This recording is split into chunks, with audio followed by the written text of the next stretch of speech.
Hello guys. Interesting. Am I sideways? Hold on a minute.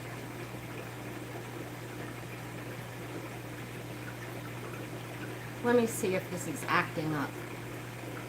Ugh, this thing. Oops.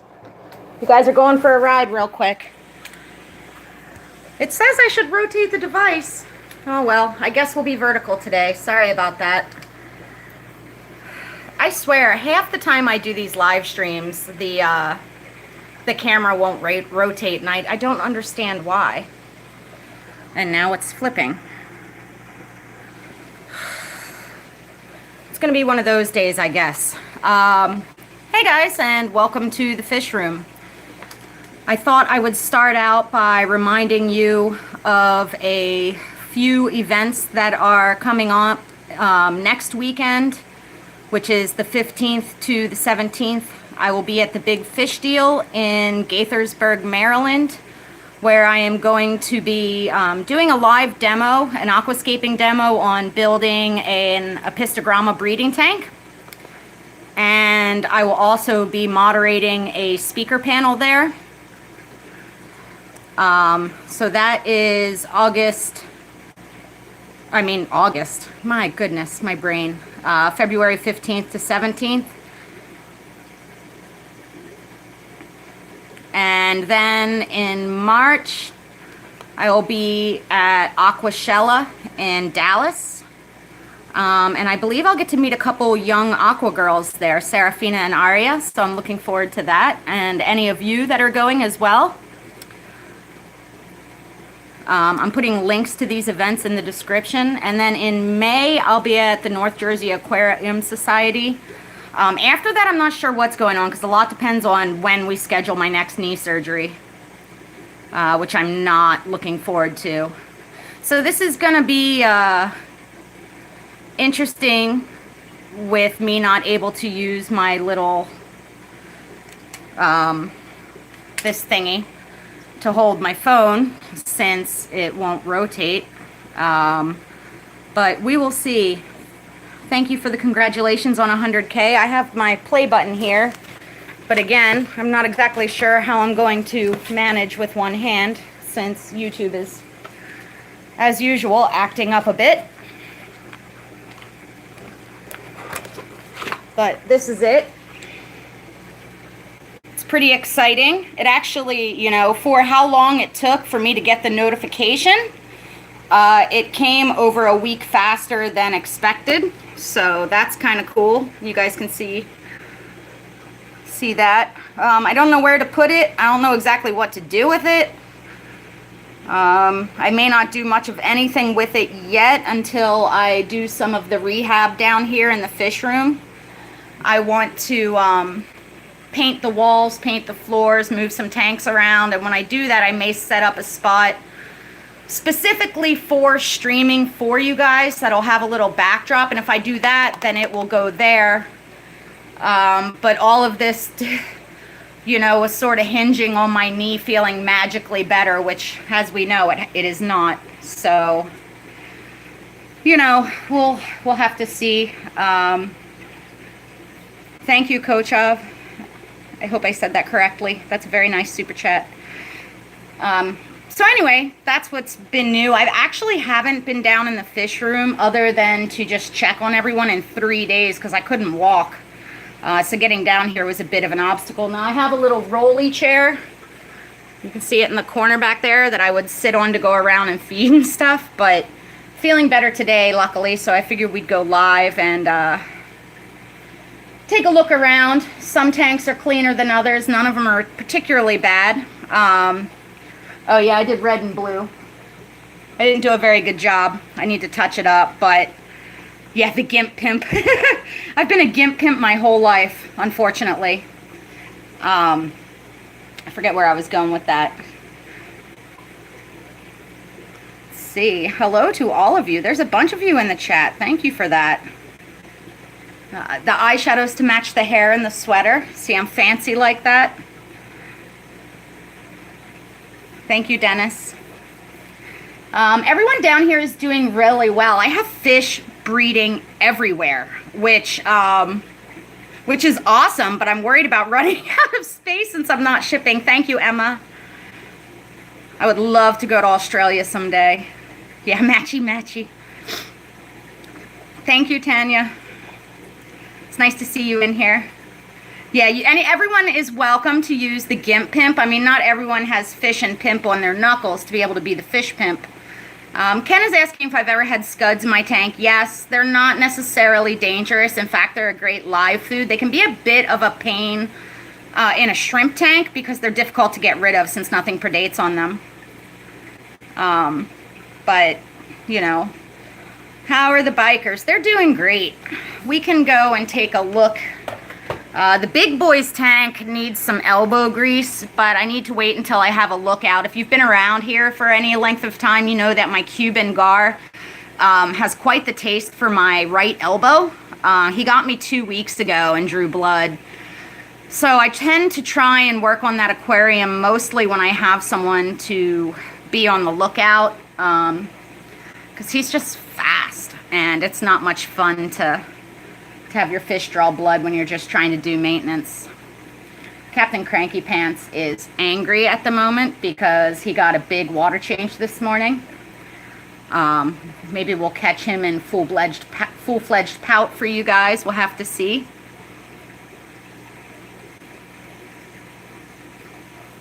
From Greece, thank you. I've never been to Greece either. What brand of food do you use for your betta? Funny that you should mention that. The betta that I have, my domestic Sid Fishes, I took over from one of you guys because his old owner had to move cross country, and he brought him with a container of food over a year and a half ago, and I literally just finished that container of food this week, and I have no idea what it was because it was in a little bouillon container. It was a micro pellet. So I actually have to go shopping. I have boxes and boxes and boxes of food here, and nothing that's a pellet that he likes. He's a bit of a diva, so I have to reach out to his old owner and ask what exactly it was that he was feeding him that he likes so much, because he's not enjoying what I'm offering him. So let's take a look around. Let me know down in the comments, what tank do you guys want to see first? What do you guys want to see? I'm going to try and avoid climbing on too many ladders today. The filtration in the big boy tank, I have 2 Fluval FX6s and an AC 110. The tank is drilled, so the filters are underneath it. Yeah, we can look at the bikers. We'll start with the babies. Just knocked my play button. This is really irritating that it won't let me rotate it. I think I'm going to keep a few of these and rehome a few of these. I still haven't decided. I have 6 of them. The thing that I'm worried about keeping all of them is that as they grow, I'm going to run out of space for grow out, which I should have thought about before I purchased them. But obviously when I purchased them, my situation was very different physically than it is right now. There's the tropical gar. There's the elbow biter up there. I was looking over, as I'm working on my 100K video for you guys, I was looking over old footage, and I cannot believe how much these guys have grown. This one's my favorite one here in the middle. You know, I see these guys every single day, so to me they look the same all the time. But I was looking back on footage and they've become beastly big. Thank you, Emma. Yeah, they've really gotten big. Now this guy hasn't changed at all. He was full grown basically within a year of me getting him. I guess about 9 or 10 years ago. But the polys, you know, in particular, it's really hard for me to see any growth. Thank you, Crystal. Because they grow so slowly at this age. But this guy has gotten huge. I forgot. He was just over hot dog size when I put him in this aquarium, and he has at least doubled. So, you know, unfortunately, his attitude hasn't shrunk at all. But I love these guys. Beansy, you asked me about water wisteria, and I have to tell you that my secret plant keeping shame, despite all these lush planted tanks, is that I cannot keep water wisteria alive if I'm being paid to. In fact, there's a piece in here that is barely hanging on, and I'm floating it because I just kill it. And I don't know if it's my well water. I don't know if it's that I don't use fertilizers, and it's one, I mean, it's not supposed to really need a ton, but I can't keep it alive. You can see the longfin lemon ancestris is still on eggs here. I would expect them to become wigglers in the next day or so. I keep spying, and he gets really, really angry. Goes in and like shakes his fins all around. Yeah, Nick, I'm still looking for cool shiners. I want to get more rainbow shiners, and I for sure. But, you know, it's difficult. I get messages all the time about doing more native tanks. But the thing that's kind of stupid is that in the U.S. and a lot of places, you're not allowed to legally collect fish. Not without a scientific permit. And I'm not a scientist, so I don't get to collect fish. And so there's some aquaculture labs that you can purchase from and some hobbyists, but they're just not that popular despite being so beautiful. I mean, here, let me turn on this light for you guys. I think that these shiners are absolutely stunning. You can see the red one there is the rainbow shiner. And then we have the yellowfin shiners. Now the yellowfins aren't really all fired up right now, probably because it's so warm today. But my phone is ringing. That's charming. We'll just ignore that.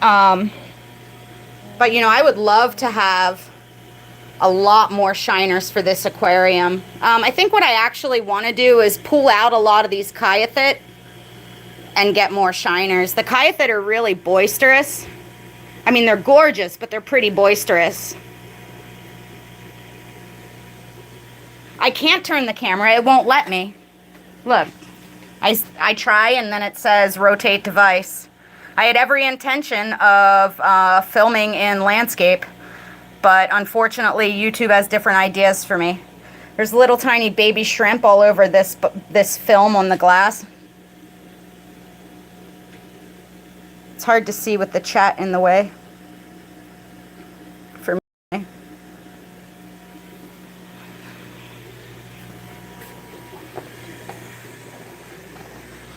Bye, Emma. I still haven't gotten around to getting more shells for these guys. One of these days. There is new spawning behavior.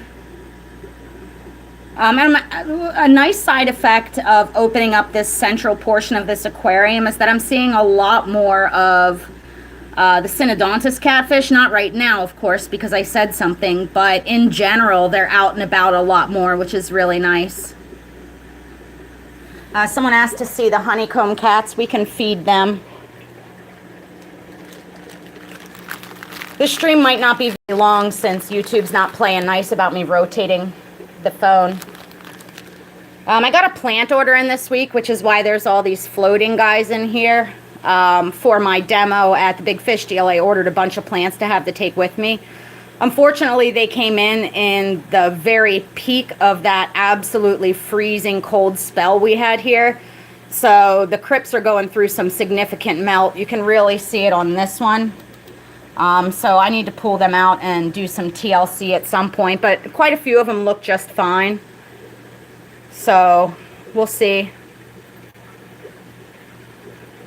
We'll see. Samuel, I'm not keeping any bodice, so I can't really do species spotlights on things that I don't have in the fish room. That's why I haven't been doing a lot of species spotlights, because I haven't gotten in any new fish. I can only do spotlights when I have fish to spotlight, and I think every species in the fish room has been done at this point 3 years later. It's only been since my knee surgery that I've only done a few species spotlights. Before that, you know, I was doing a species spotlight every week, but I need to get in new fish in order to do new species spotlights. And, you know, just, I have 6 empty tanks right now. So in theory, I could get in fish, but getting in fish right now is still a lot of work.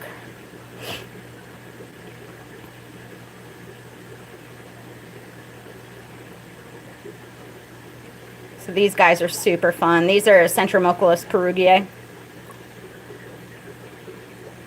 My Elaeotarcara are starting to age out. I have a pair left, but their backs are dropping out and they're looking old, but they're doing all right.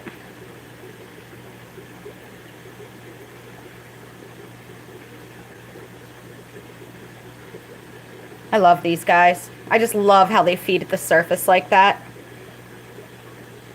I haven't had any luck sourcing Tanganyika shells.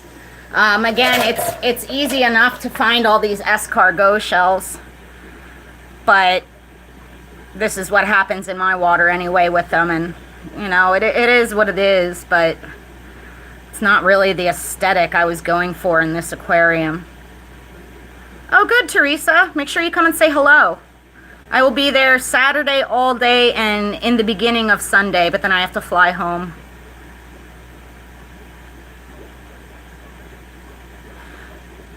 CJ and Auntie Yaya. Yeah, see, I think it was 5 surgeries on my knee before I was even 25, and was told from the time I was 20 I would need a replacement, and then I just have to wait for it. And then finally at 40, they gave me the knee replacement. Actually, before I was 40, I was 39. And unfortunately for me, because I waited so long because I had to, I'm having a bunch of other issues as well. Emily, I'm not going to any European gatherings because I haven't been invited to any. I had been asked to go to Norway, but I haven't actually heard from anyone who's running the event. That being said, I do have plans to actively seek engagements in Europe because I'd really like to go. I've never been to Europe, and it's a place I'd like to be. And also, a large part of you guys are in Europe. It's only like 40% of my subscribers or followers are from the United States. So I really would like to make it a priority to get to more areas, to be able to interact with more of you in person. Unfortunately, it's not in the budget for me to just fund that. So I haven't quite figured out the logistics yet.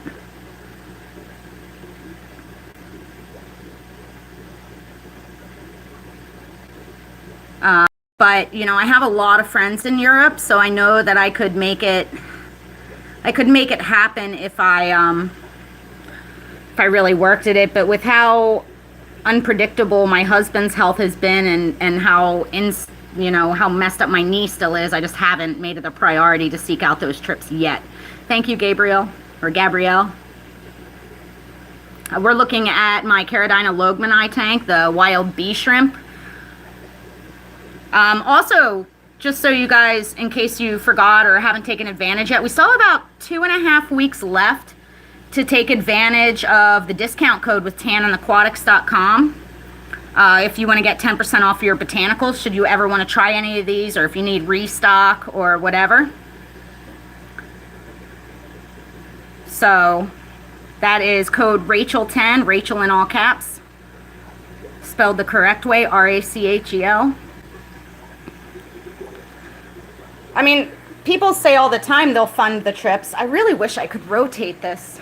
But the reality of working out the logistics, like, I've never been there, so for me to figure out hotels and travel and even just the logistics of getting from one country to another country, is an awful lot for me to consider without someone sort of taking the reins. I guess that's why some people have managers or staff, but I do not. So, Steve, I spoke at 3 clubs in Michigan in the past. I've pretty much stopped taking local club engagements. I'm going to see if I can put you guys on this stand so that I don't have to hold it so weird. I've pretty much stopped taking a lot of local club engagements, just because, you know, you fly or drive there, you're there for 2 days, and you don't get paid any money. Sometimes you get like a token honorarium, like $50. But for me to be gone from my family, I have to hire drivers for my kids to get to their sports things. You know, I get behind on all the work down here, and it's just really difficult to justify. Do I have a way that people can get a hold of me to get you to come to a show? You can contact me through my email on my website, or my email is msjinx@gmail.com. Is this a commercial for your hair color? No. Have I ever treated with fenbendazole? Yes.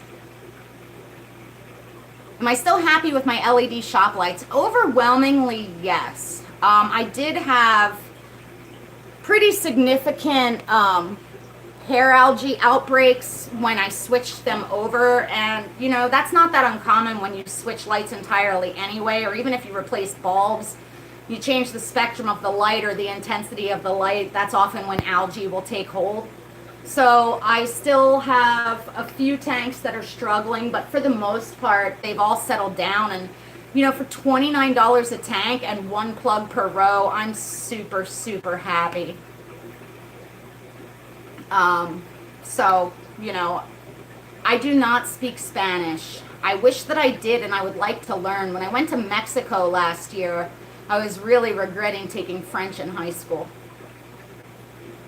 I wish I would have taken Spanish. My daughter's taking Spanish. My husband's learning Spanish.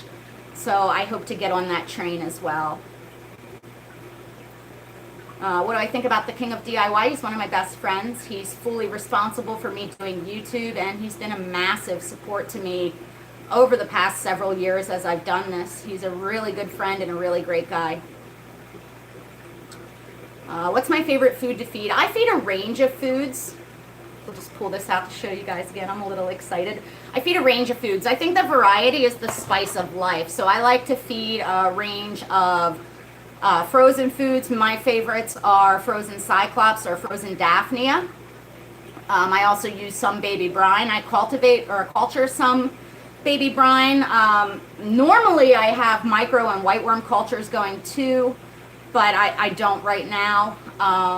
And I feed a range of dried foods as well, from freeze-dried krill that I'll crush for the smaller fish or feed whole to the bigger fish, to GVG mix, which is a flake and dehydrated food or freeze-dried food combo from Sarah, as well as the Sarah O-Nip that I use to get footage of the critters. That's the one that sticks to the glass that you guys see on video all the time.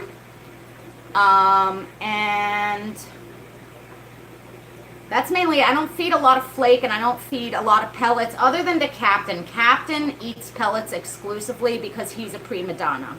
And that's what he likes, and don't change his brand, don't change his shape, don't change anything about it, or he won't eat for 2 weeks. So Captain gets what Captain wants. Keystone Clash, I'm in talks with them. They have asked me to speak, but it's still in the talks at this time.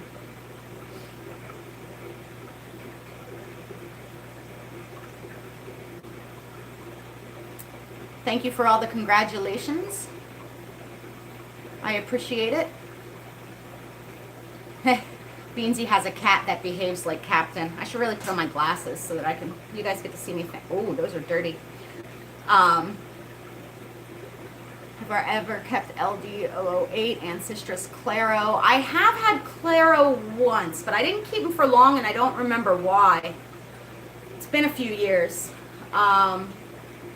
Right now I have Lemon Seam Ancistrus, Standard Ancistrus, the Lemon Lungfin Blue Eye, the Super Reds, Albinos, and there's this Wild Honeycomb one that I can't remember exactly what its number is. And then I have High Pancistrus as well. I have High Pancistrus Contridens. I have L173Bs, which are a zebra type. I have L450s, which are a zebra type, and I have L236s, which are a zebra type, and then I have my Pinoculus as well. Oh, and I have some clown plecos as well. And some red whiptails. Thank you, Jesse. I have a lot of, I'm a kind of a pleco hoarder. Do I have any South American cichlid tanks? I have a Laeticara tank. I have the South American Nano that has a Pistogramma cockatoides. Those honeycomb, well, those aren't cichlids. That might be it right now. I went through an Pistogramma phase about 2 years ago where I had, I think, 12 or 14 different species of Apistogramma. I go through like phases of what interests me. Right now I seem to be entering into a wild betta, wild gourami sort of phase. Thank you, Mad Fish Diva. But that's still to be determined. I'm trying my hardest to not buy more fish so that it makes it easier for me to move tanks around when the time comes. So, you know, it's very difficult. I mean, the profoundly cold weather we've been having made it easier for me to resist buying fish. But, you know, I'm looking around at these empty tanks saying, you know, it's not that hard to move them when they have fish, but it's definitely would be in my best interest to wait. Flagfin shiners. I'll have to look those up. Thank you, Nick. I'll go on Namfa and see which ones they are, make sure they'd work with the ones I've got. What frozen food do I recommend for ember tetras, Daphnia, Cyclops, or baby brine? They'll eat all three. Embers aren't picky. I wonder if I have any mods in here. Thank you, Joel. I appreciate that.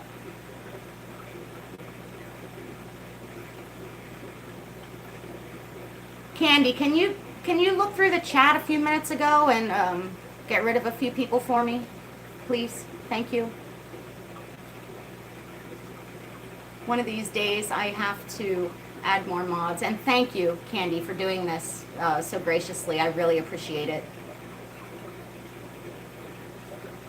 Ginger says her goldfish jammed herself in a cave, scraped off his scales, to a quarantine until all scales grow back. As long as there's no signs of secondary infection, it should be good to go. I'm not sure if you have other goldfish, but generally for me, just until I'm sure that they're not developing any signs of secondary infection. Candy got it. Thank you. Redfish for a blackwater tank. Axelrod irisae. Ruby tetras.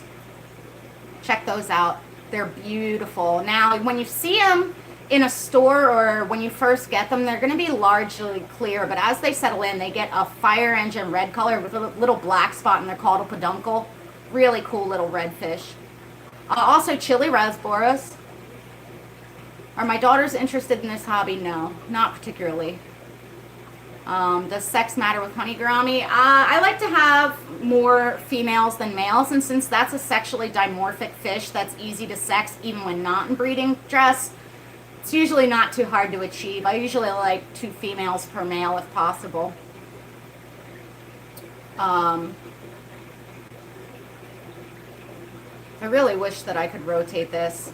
Do wild bettas require lids? Absolutely. That's why I only have 1 tank of them right now, because I need to get more lids. When I started this fish room, they all had lids, but I've broken them all over the years by being a bone thug fish pimp.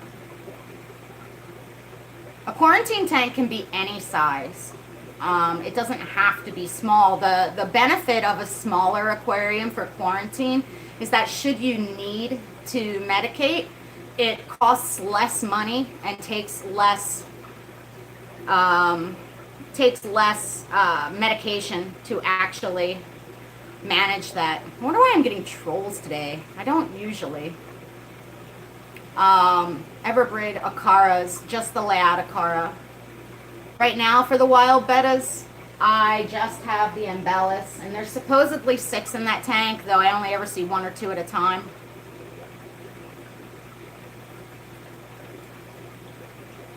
Yes, you can use a 1-gallon betta tank to hatch them. You could also use like a plastic Tupperware container. You might want to add an air stone.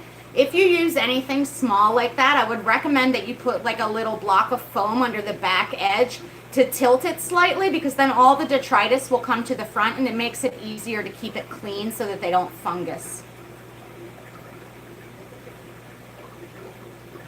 I would like to get more wild bettas. I'd like to get macrostomas again. When I was out for my surgery, I only had a few casualties. One was my crystal red shrimp, and the other was my macrostomas. So, you know, maybe my 100K gift is that I get trolls now in the chat, Candy. I don't know. Oh my gosh. Somebody has too much time on their hands, I guess. Hi, Jen. Thank you. I'll show it off again. Ta-da! What time is it? We've been going about a half an hour. Since my phone is not cooperating or YouTube's not cooperating, I'm not sure if we'll go for an hour today. I really wanted to. I'm really hoping that soon I'll get that membership option for my channel so that I can... you know, do special live streams for the members, but so far I'm not cool enough. Dither fish for discus. You know, I am not a discus expert. When I kept discus, I stuck with rummy nose tetras, harlequin rasboras, or cardinal tetras, or things like stairbay cories. But, you know, they're really not, that size fish is not really my wheelhouse. You know, I like the teeny tiny guys and the really, really giant guys, and I haven't worked with a whole lot in the middle. Trolls mean I'm loved. Ugh. This person is definitely persistent.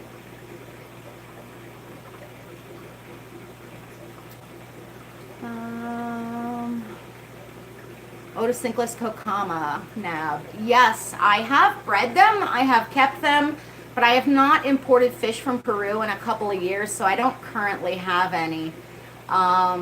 A really mature tank is best for them, but otherwise their care is pretty simple. Do I have puffers? Not right now.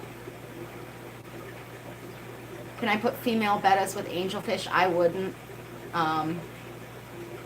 Angels can, especially when they go into spawning, can be pretty nippy. And so can female bettas. I'm looking for questions. I even have my spectacles on so I can see you guys.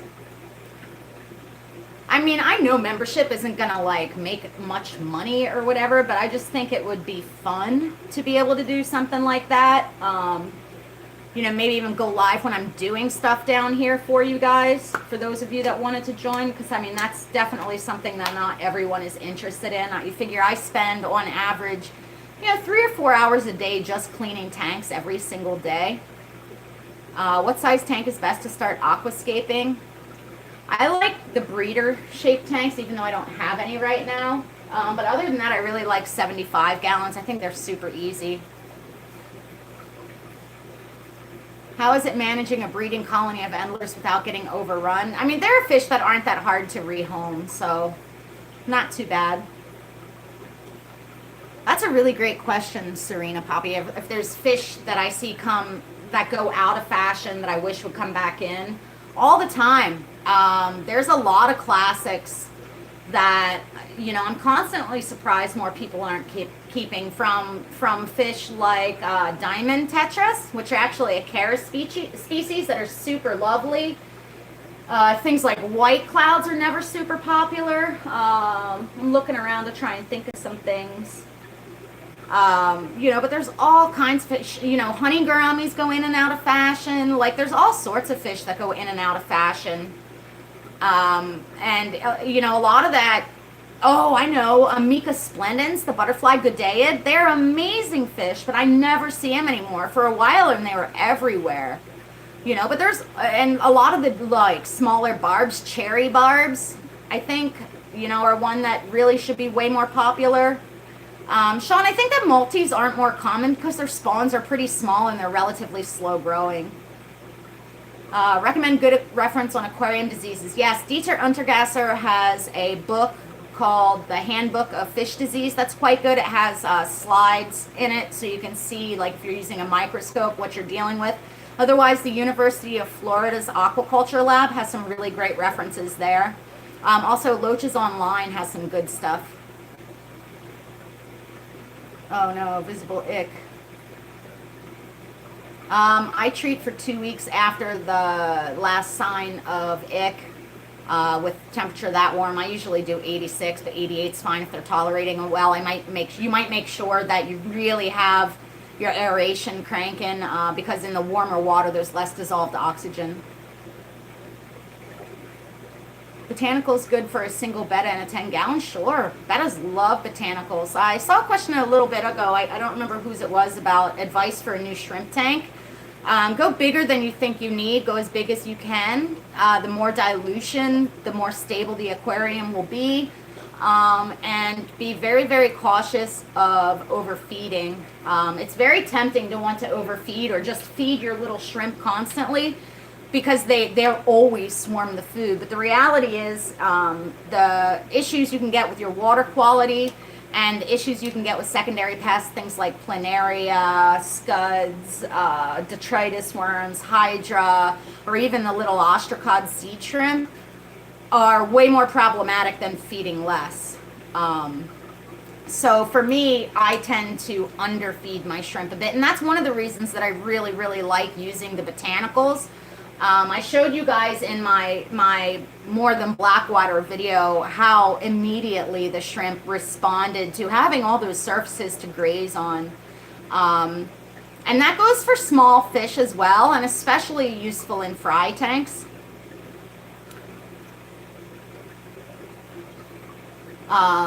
So, you know, for me, and that's another great tip as well, the botanicals for keeping things like your grazers, your otocinclus, which are notoriously difficult to supplement, at least initially. My otocinclus are constantly grazing on the leaf litter in their aquarium. More than one species in summer tubs? Sure. Just gotta sort of match them up. The couple things to think about if you're mixing species in the tub: do the fry look alike? Because that makes sorting them really difficult. And what are their breeding strategies? Like, where in the tub do they breed? Is there going to be conflict there, or one of the adult fish going to be more prone to encountering the eggs and possibly eating them? I would not put more than one female betta in a 5-gallon. Any plans on keeping cichlids like Calvus? Absolutely. I love Calvus's grumpy faces. Do I prefer HOB filters or sponge filters, especially with the things that I work with? Oh, Lacey, I love the big apple snails. The problem is that they will eat my plants, and I can't sell them because they're illegal to ship across state lines. And I just don't have enough people that live in this area or are close enough for me to share them with. So I stopped working with them. I used to work with Paludosa, Hostrom, and Canaliculata. All three of which I collected eggs to hatch out, but I haven't worked with any now in a couple years, just because their clutches have hundreds and hundreds of babies, and then what do you do with them? Now, of course, you can freeze or destroy the clutches to prevent that, but sort of the fun of working with a lot of those apple snail species is hatching and raising the babies.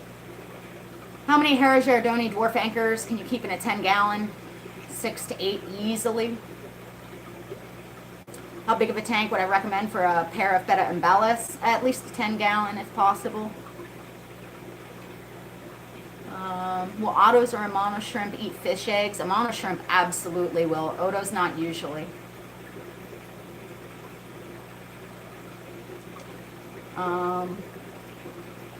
That's a great price. Are you in India?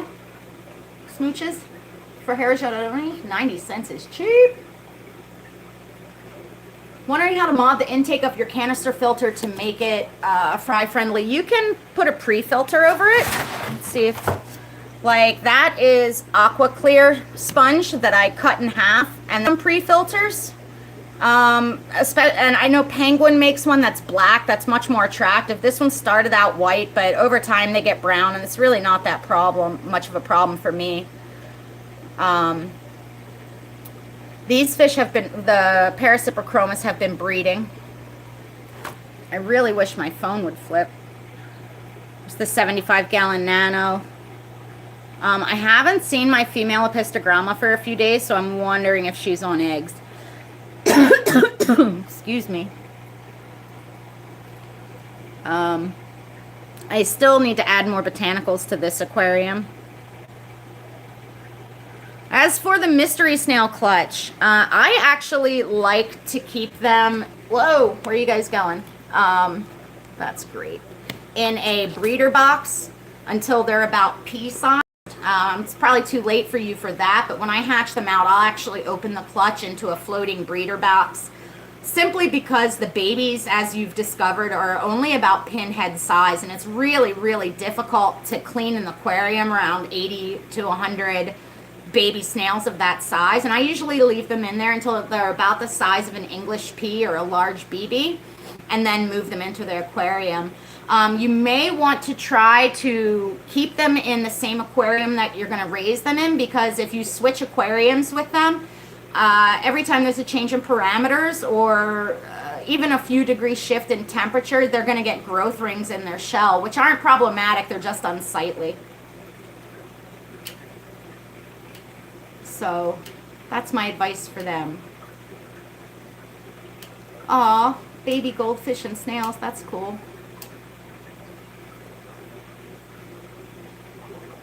What would I suggest for a 15-gallon? It's really difficult for me to answer questions like that.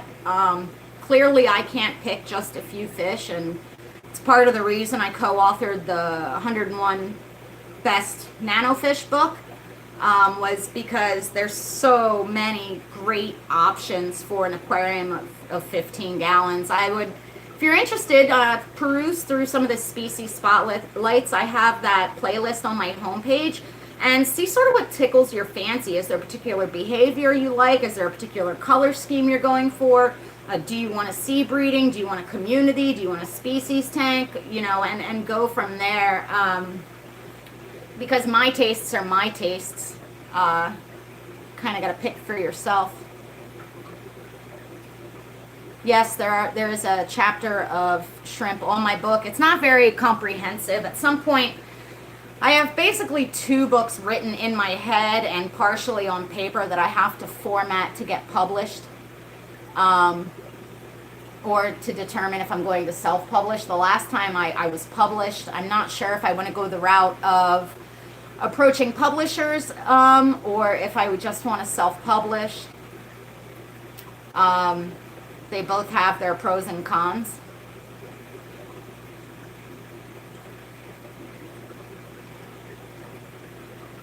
Lots of spawning fish in the chat. That's fantastic. Well, they're not spawning in the chat. People who are in the chat have fish that are spawning, which is awesome.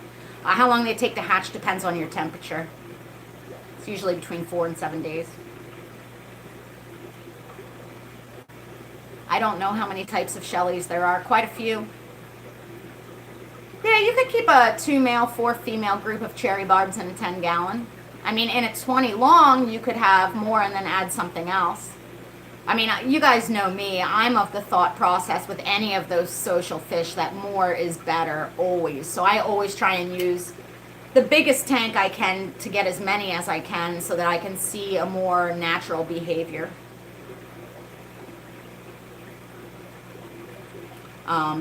You know, I just think it's way cooler to see 20 or 30 of a fish than it is to see 6 or 8. My sunboo shells, oh, that's a story time. My Parasiprochromis spawned and killed over half of my sunboo shells, which they're supposed to be super peaceful, but apparently they didn't read the books to know that. So I'm on the fence about whether I should get more sunboo shells and set up another aquarium.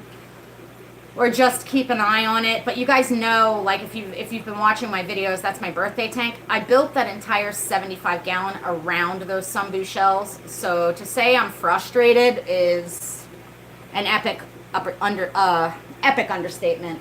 That's why I haven't done an update on that tank, because I'm kind of angry at the fish, which is irrational and stupid. But you know, again, my Parasiprochromis did not read the books to hear that they are supposed to be exceptionally docile even during spawning. And the worst part is that the female Parasiprochromis swallowed the eggs, so I didn't even get fry from them. Unacceptable. The sunbu shell were the Altolamprologus compressiceps sunbu shell. The little grumpy faced dudes.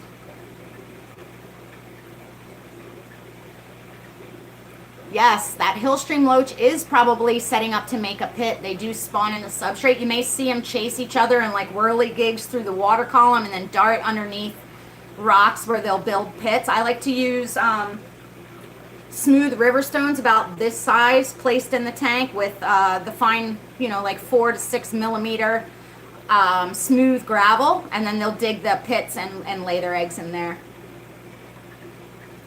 Clown loaches get too big for for what I like to do. I only have the one big tank, and it's not even big enough. And for me to want to keep a group of clown loaches, a social fish, I mean, clown loaches really should be kept in groups. I would need a really big tank, and I just don't have one for them. You know, again, for me, when I'm making my choices, and one of the reasons I got so interested in the little tiny guys was, you know, I have this space down here, but none of my tanks are particularly large. And when you get into the mid-sized fish, even things like discus size, you know, another schooling fish, I would like to have 15 discus or 20 discus, and you just can't do that in 75 gallon and smaller. So it's worked out really well for me to just focus on the little tiny guys. You know, or keep single specimens like Captain. We have just a couple minutes left, guys, and then I gotta get back to work. It's actually a really beautiful day today. I want to go out and check on my bog garden and peek in the greenhouse. And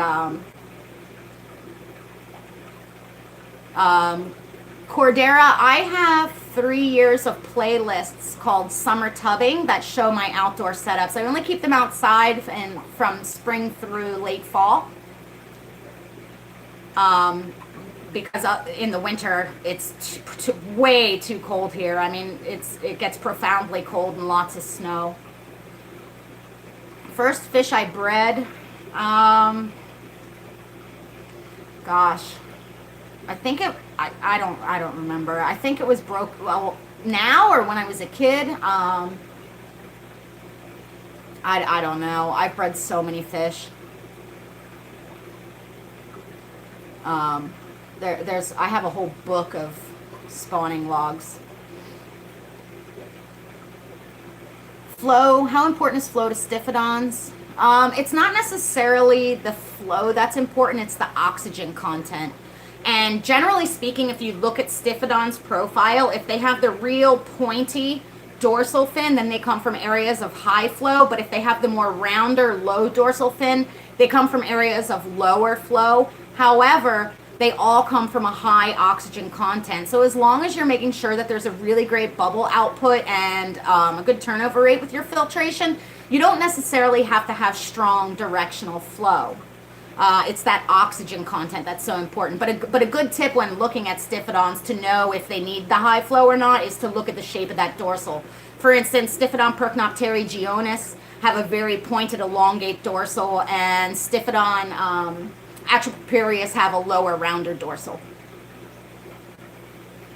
That's just something I've noticed. The same thing goes with like the Borneo sucker or Sowelia types. If they have a flatter face, if they hug tighter to the rocks, they come from a higher area of flow. Whereas if they have the rounder, more bulldoggy face, they can still come from areas of flow, but it's usually less turbulent but still high oxygen content. Yeah, I'm feeling a lot better today. I tell you, Friday was a rough one. All weekend was rough. I just basically laid around. It was awful.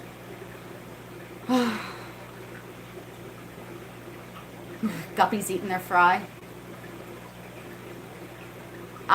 Tech Mantra, I really don't have a good explanation as to why I am so rampantly successful with all my plants.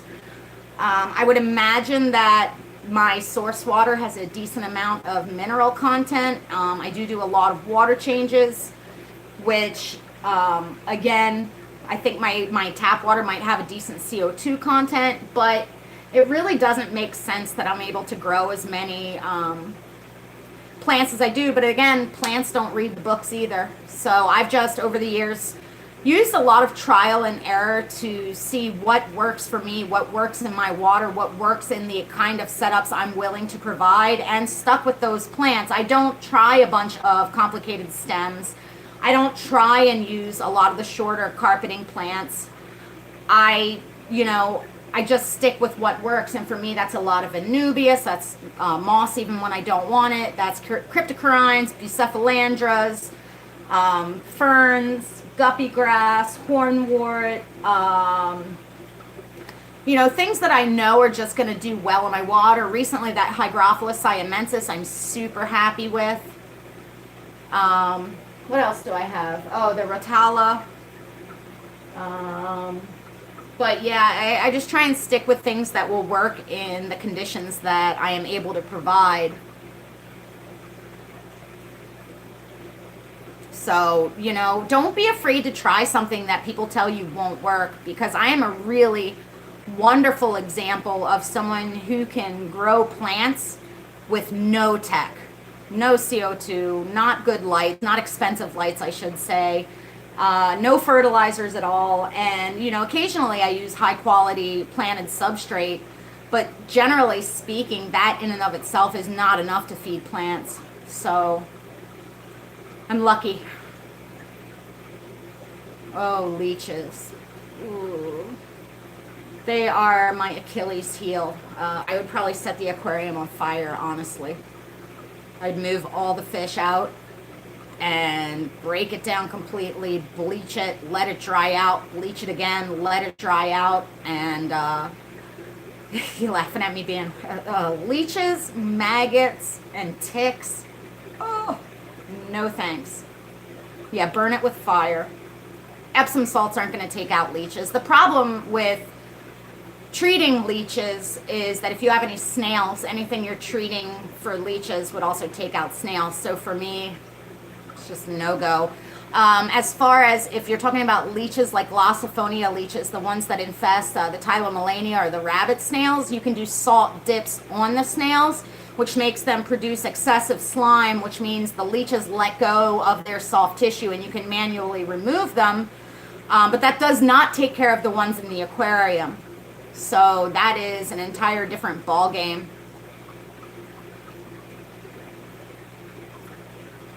One of the reasons I stopped working with rabbit snails entirely is because of leeches. Is it hard to breed emerald eye tetra? Are you talking about the, oh crap, the ones with the little black dorsal and the blue eye, Brevibora dorsiocellata? The fry are super tiny and so are their eggs. I mean, I've bred them outside but never indoors. But I would imagine if you set up, sort of like I have set up for my Oryzius woweroi, which is basically an aquarium where you can't see into it, it's just full of fine leaf plants, I'm sure you would get some fry surviving. All right, one last look at the play button. Take a few more questions, and then I gotta get back to work. Again, I apologize that this is in portrait mode. I don't know why. Sometimes when I stream, it lets me switch it, and sometimes it doesn't. It makes no sense to me. Do I speak Latin fluently? No. I just know some of the basic rules and say it like I mean it.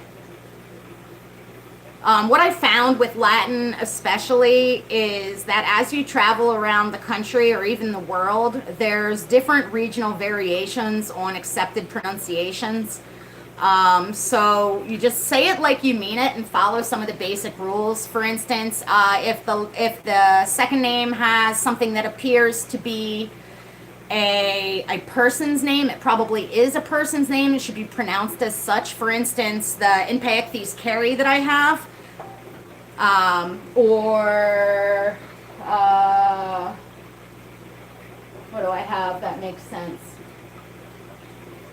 I don't even know right now, but you know, Lacortii is an example. Some of the Emperor Tetras, they're named after Rosario Lacorte, so you would say Lacorte EI if it has the I at the end. Little things like that. But really, nobody is speaking Latin fluently because it's a dead language. Would Apistogrammas eat my adult endlers? Probably not the females, but it really depends on if they're domestic apistos or if they're wild apistos, and what size they are. I would definitely use planter mop as well as leaf litter for Sundadanio fry. Their fry are tiny. Summer tumming in the shade, okay. Here's the thing. Even the shade outdoors is generally more intense than our planted aquarium lights. As long as it's getting enough sun for the plants to stay alive, that is totally fine. Most of the time with the tubs, 4 hours of sun is enough. And where I live, they get morning sun. So by the time it's getting hot, they're also getting shaded. And then that way, I don't have issues with the big fluctuations of temperature.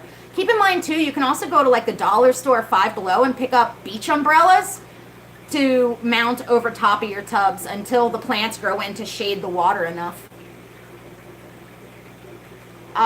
There are Polypterus and Lacari back there, as well as a tropical gar and a Cuban gar.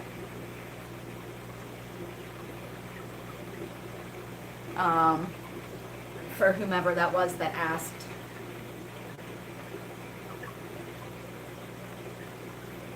Are ram's horn snails known to eat up plants? Not the conventional like little pest ones. Giant ram's horn snails. Absolutely.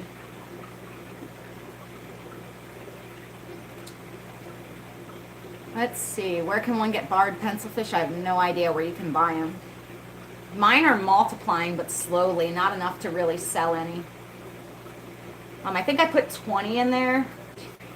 6, 7, 8, 9, 10. 11. There's about 35. Well, I guess they're multiplying more than I thought.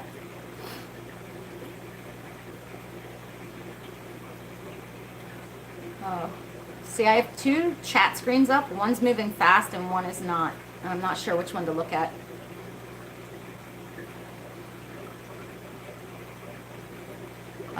Going to start a tub grow out this spring through summer. Is there anything you wish you would have known beforehand?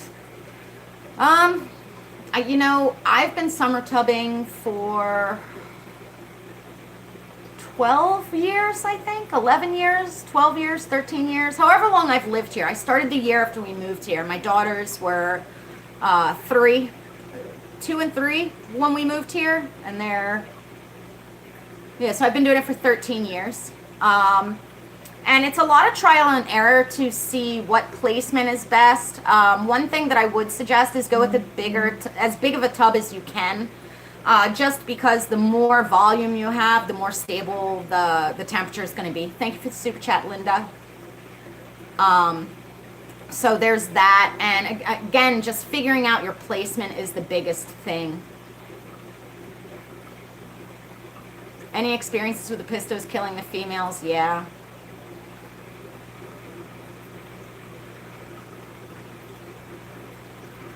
I do want to do, Sid, I do want to do West African tank. Again, the problem, or not the problem, the reason I haven't done a lot of that stuff yet is I haven't gotten fish in other than from hobbyist friends since December of 2017 is the last time I ordered fish in bulk. Well, that's a long time. I used to get stuff in every single week, which is why I consistently give you guys species spotlights. But, you know, it's been a year and 3 months since I've gotten in fish. So one of these days I'll do it. But, yeah, it's a real long time. Trust me, it's frustrating. Well, I would like to thank all of you for joining me for my little celebration of this. I am working on a video that's going to take me probably forever to produce. That is a recap of then and nows of a lot of the stuff I've done with you guys over the past 3 years. And I can't tell you how much I appreciate your time, your energy, your comments, your suggestions, and just your overall overwhelming support. And again, I'm sorry that this was in portrait. Blame YouTube. But I'll see you guys next time. And thank you.